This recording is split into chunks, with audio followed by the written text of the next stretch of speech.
Mana dieri twagni onego bed ni wabedo kwadhi kod mbele nikech wan gi gima iluongo ni parent engagement. Parent engagement ni sani odok piny. Ni nyathi owene japuonj ema timo gimoro amora, japuonj ema kang' obiro keto discipline to kendo bende wan jonyuol bende wager. Ma kinyisa ni nyathini neno ka en gi weche moko machochore, titeri mane kot ni lower down the self esteem mar nyathina, iwuoyo nyathina obedo self esteem no dok ne piny. Omiyo janyuol onego bed ni kawo thuolo makende mondo owuo gi nyathine. Sama wadhi ni kadier mar wachene ni anxiety nitie. Anxiety nitie mache miluongo gi dholuo miluongo makosuru. Siso, that's the word I was looking for. Siso mar timo penjni mokwongo jo klas 9.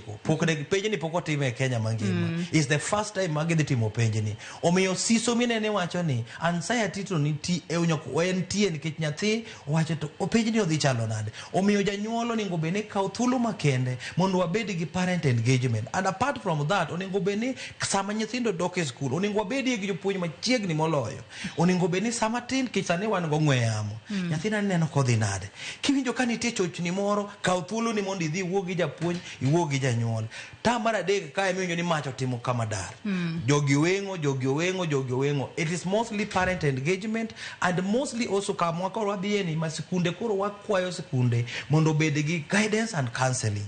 Nyithindo onego bed ni wuoyo go e yo makende man wang'i ka nitie gimoro ba nitie manyalo bedo ni timore to wabedo active enough mondo wang'i ni Form 3 nitie joma pango gima kama. Ke nyithindo be nitie mang'eny moluoro penj. Ok gidwa ni mondo gitim. Kidwa ni gisoma ka gisomo to gigraduate maonge penj ma gitimo. Omiyo awacho ni sani onego bed ni jonyuol wuoyo gi nyathine, to skunde wa be onego oket program mar guidance and counseling e skul motegno. To anxiety ma nyithindo nyalo bedo